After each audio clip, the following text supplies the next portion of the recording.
चलिए अब खबरें विस्तार से बात करेंगे प्रधानमंत्री मोदी की, जो कल सुबह 10 बजे देश को संबोधित करेंगे। कल का यह संबोधन इसलिए अहम हो जाता है क्योंकि कल 21 दिन का लॉकडाउन खत्म होने जा रहा है। तो ये कयास लगाए जा रहे हैं कि कल के संबोधन में पीएम मोदी ये ऐलान करेंगे कि लॉकडाउन को आगे बढ़ाना चाहिए या इसे खत्म कर देना चाहिए। और कयास ये भी लगाए जा रहे हैं कि जिस तरीके से आंकड़ा बढ़ रहा है कोरोना के मरीजों का, उस लिहाज से ये लॉकडाउन आगे बढ़ाया जा सकता है। तो कल सुबह 10 बजे प्रधानमंत्री मोदी देश को संबोधित करेंगे।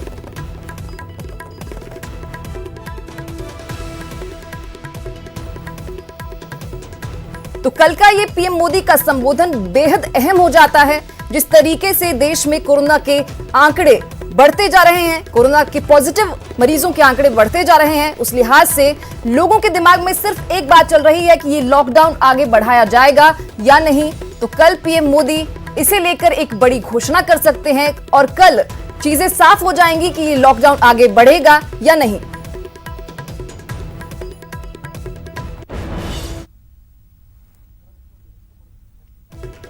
ऐसा माना जा रहा है कि देश में कोरोना संक्रमण के हालात का सही आंकलन मई के पहले हफ्ते के बाद ही हो पाएगा। लॉकडाउन को लेकर मोदी सरकार एग्जिट प्लान क्या हो सकता है, आइए जानते हैं। ग्राफिक्स आपकी टीवी स्क्रीन पर हैं। रेल बस सेवा में छूट नहीं मिलेगी। हॉटस्पॉट में कोई राहत और रियायत फिलहाल नहीं दी जाएगी।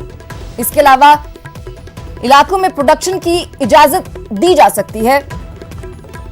राज्यों को भी फैसले का अधिकार दिया जा सकता है। ये आगे का एग्जिट प्लान है मोदी सरकार का। हालांकि राज्यों ने केंद्र पर यह फैसला छोड़ा है। 18 राज्यों के 91 जिलों से 80% कोरोना के मामले अभी तक सामने आ चुके हैं। दिल्ली, मुंबई, इंदौर और पुणे पर ज्यादा नजर रहेगी, ज्यादा निगरानी रहेगी। मामलों में कमी के बाद ही सही तरीके से आकलन हो पाएगा। मई के पहले हफ्ते के बाद बेहतर तरीके से कोरोना को लेकर सही आकलन हो पाएगा।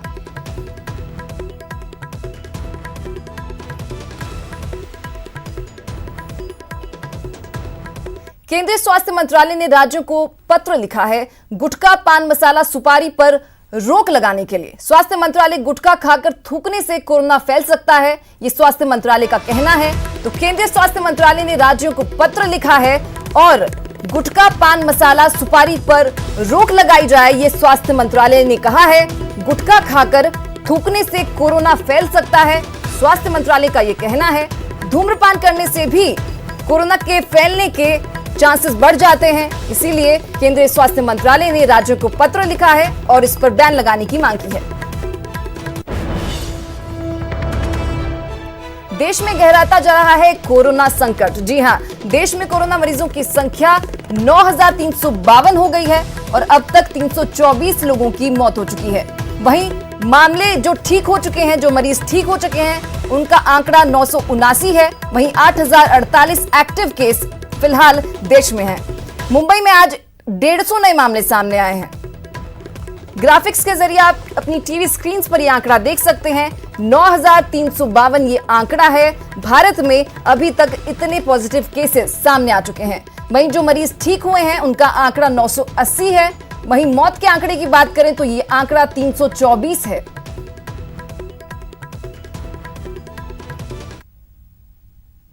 $857 लोग रिकवर हो चुके हैं और उनको हॉस्पिटल से डिस्चार्ज किया जा रहा है। इसके साथ ही अगर आप देखें तो एक ही दिन के अंदर 141 लोग जो रिकवर हुए हैं हमारे यहाँ पर। अगर पॉजिटिव केसेस और रिपोर्टेड डेथ की स्थिति अगर हम देखें तो टोटल 9,152 पॉजिटिव केसेस आए हैं।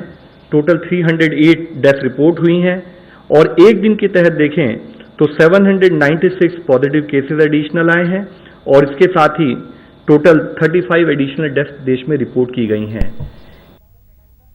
तो वहीं अगर प्रदेश की बात करें तो राजस्थान में कोरोना के 32 नए केस सामने आए हैं।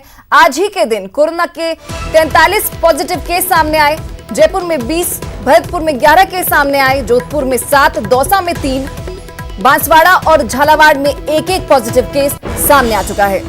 राज्य में कोरोना पॉजिटिव मरीजों की संख्या 847 हो गई है और अभी तक प्रदेश में 11 लोगों ने अपनी जान गंवा दी है। प्रदेश के 25 जिलों में कोरोना ने दस्तक दी है। 847 में से 133 की रिपोर्ट अभी तक नेगेटिव भी आई है और वहीं 63 लोग ठीक होकर घर भी जा चुके हैं। चलिए मैप के जरिए देखते हैं प्रदेश में कहां-कहां। तो आपकी टीवी स्क्रीन पर ग्राफिक्स हैं जिस पर आप ये आंकड़ा देख पा रहे हैं। प्रदेश की बात करें, राजस्थान में 847 पॉजिटिव केसेस अभी तक सामने आ चुके हैं। मौत का आंकड़ा 11 है, वहीं 63 लोग ठीक होकर घर जा चुके हैं। चलिए मैप के जरिए देखते हैं कहां पर कितने केसेस हैं। जयपुर की बात करें तो जयपुर में 361 केस सामने आ चुके हैं। भीलवाड़ा की बात करें तो भीलवाड़ा में 28 केस सामने आ चुके हैं। झुंझुनू में 31, चूरू में 14 केस हैं, डूंगरपुर में 5, अजमेर में भी 5 केसेस हैं। जोधपुर में यह आंकड़ा 100 को पार कर चुका है। यहां पर 110 मरीज सामने आ चुके हैं। वहीं टोंक की बात करें तो यहां पर 59 मामले सामने आ चुके हैं। झालावाड़ में 14 केसेस रिपोर्ट किए गए हैं। वहीं बांसवाड़ा में 53 केसेस सामने आ चुके हैं। उदयपुर की बात करें तो उदयपुर में 4 केसेस आए हैं।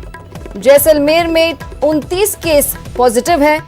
वहीं कोटा में ये आंकड़ा 40 है और बीकानेर की बात करें तो बीकानेर में ये आंकड़ा 34 है।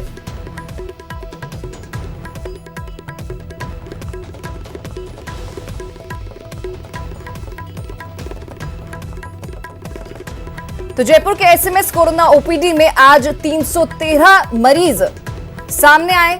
38 को संदिग्ध मानते हुए एसएमएस अस्पताल में भर्ती करवा दिया गया है। एसएमएस के आइसोलेशन वार्ड में 341 मरीज फिलहाल भर्ती हैं। वहीं जयपुर के लालकोटी के चिन्हित क्षेत्र में कर्फ्यू लगा दिया गया है। एमडी रोड के आसपास के क्षेत्र में भी कर्फ्यू लागू कर दिया गया है।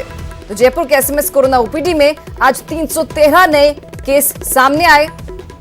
इसी के अलावा जयपुर के लालकोटी के चिन्हित क्षेत्र में कर्फ्यू लागू कर दिया गया है।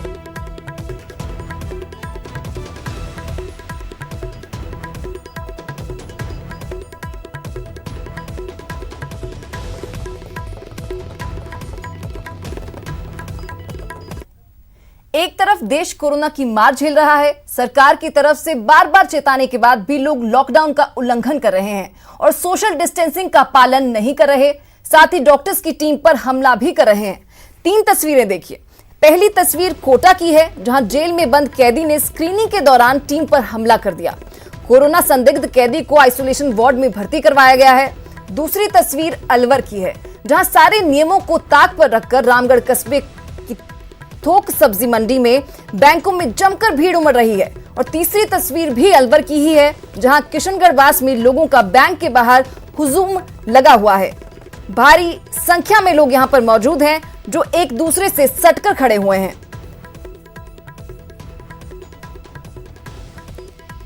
चलिए अब आपको लॉकडाउन के बीच की कुछ तस्वीरें दिखाते हैं। पहली तस्वीर दौसा की है जहां पुलिस ने कर्फ्यू तोड़ने वाली की जमकर पिटाई की। वहीं दूसरी तस्वीर हनुमानगढ़ की है जहां पुलिस ने अपनी दादागिरी दिखाते हुए परमिशन के बावजूद हॉकरों की पिटाई कर रही है। और आखिरी तस्वीर भीलवाड़ा की है जहां एक व्यक्ति की क्वारंटाइन में मौत के बाद आक्रोशित परिजनों ने हेड कांस्टेबल पर हमला कर उसे गंभीर रूप से घायल कर दिया। जयपुर नवोदयंस ने सीएम रिलीफ फंड में 11 लाख रुपए दिए हैं। आईपीएस अजयपाल लांबा ने नवोदय ऊर्जा सोसाइटी की ओर से सीएम के ओएसडी देवाराम सैनी को ये चेक सौंपा। इस मौके पर भरतलाल सिंह, धर्मेंद्र पूनिया, भरत मीना, प्रदीप सिंह और राकेश चौधरी भी मौजूद थे।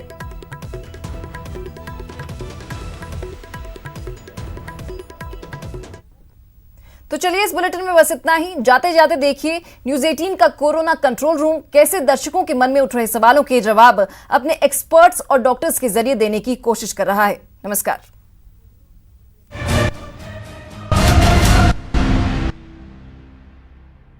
मैं रोग प्रतिरोधक क्षमता बढ़ाने के लिए रोज योग करती हूँ। खाने में किन बातों का ख्याल रखना है विशेषकर?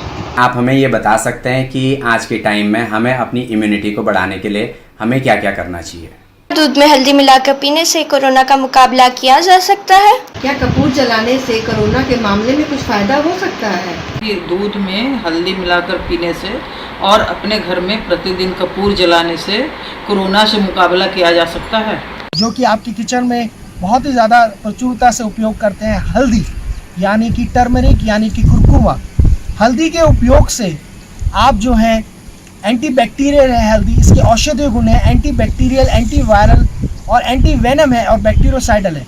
हल्दी जो है इसके बहुत सारे औषधीय गुण हैं। इसको दूध में मसाला है, इसको आप सब्जी में उपयोग करें, इसकी प्योरिटी का ध्यान रखें।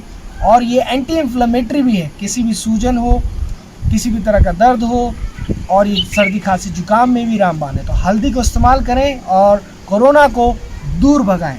इसी प्रकार से हम बात करेंगे दालचीनी के बारे में, यानी कि सिनेमन के बारे में। ये जो है दालचीनी, इसके बहुत सारे औषधीय गुण हैं। मुख्य रूप से ये एंटी इन्फ्लेमेटरी है, एंटी एथराइटिक है, एंटी बैक्टीरियल है, एंटीवायरल है।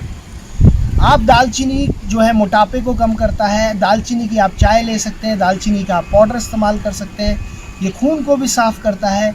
और दालचीनी जो है मुख्य रूप से आप कोलेस्ट्रॉल को कम करने के लिए और शुगर को यानी कि डायबिटीज़ को कंट्रोल करने में रामबाण है।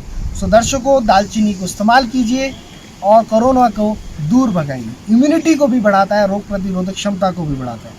इसी तरह से अब हम बात करेंगे कपूर यानी कि कैम्फर। कपूर जो है इसका बहुत ज़बरदस्त औषधीय गुण है। ये काउंटर इरिटेंट है, कफ और कोल्ड के लिए रामबाण है। इसको आप अपने रुमाल में रख सकते हैं, लौंग के साथ स्मेल करते रह सकते हैं, सूंघते रह सकते हैं। ये आपका सांस फूल जाए तो फेफड़ों में ऑक्सीजन का अच्छे से प्रवाह हो, उसके लिए बहुत अच्छा है। इसको आप सूंघ सकते हैं, कमरे में रख सकते हैं और इसको आप भोजन में भी इस्तेमाल कर सकते हैं ड्रॉप्स के रूप में। तो आप देखेंगे इसके बहुत औषधीय गुण हैं, डाइजेशन में, मेटाबॉलिज्म में भी हेल्प करता है। तो कैम्फर को उपयोग करें और कोरोना को दूर भगाएं, यानी कपूर। अब बात कर रहे हैं हम अदरक। अदरक यानी कि जिंजर। आप ज़रूरी नहीं है आप दूध की चाय पिएं, आप अदरक की चाय पिएं। अदरक जो है एंटी इन्फ्लेमेटरी है, एंटी पेन किलर है, किसी भी तरह का दर्द है, एंटी एथराइटिक भी है, एथराइटिस को भी दूर करता है। सो दर्शकों, अदरक को अदरक की चाय के रूप में, अदरक के काढ़े के रूप में, अदरक को थोड़ा आप तोड़कर उसको चबाते रह सकते हैं। तो कैसा भी दर्द हो मांसपेशी का, उसको भी दूर करता है, आपकी इम्यूनिटी को भी बढ़ाता है। तो आइए दर्शकों, अपनी इंडियन किचन में हम हल्दी का उपयोग करें, अदरक का उपयोग करें, गिलोय का उपयोग करें, आंवले का उपयोग करें, दालचीनी का उपयोग करें और जड़ी बूटी आयुर्वेद यानी कि साइंस ऑफ लाइफ का उपयोग करके और खुश रहकर अपने जीवन को सुंदर बनाएं और सरल बनाएं और कोरोना को देश और दुनिया से दूर भगाएं।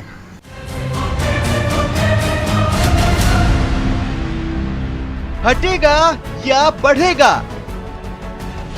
छूट या संपूर्ण,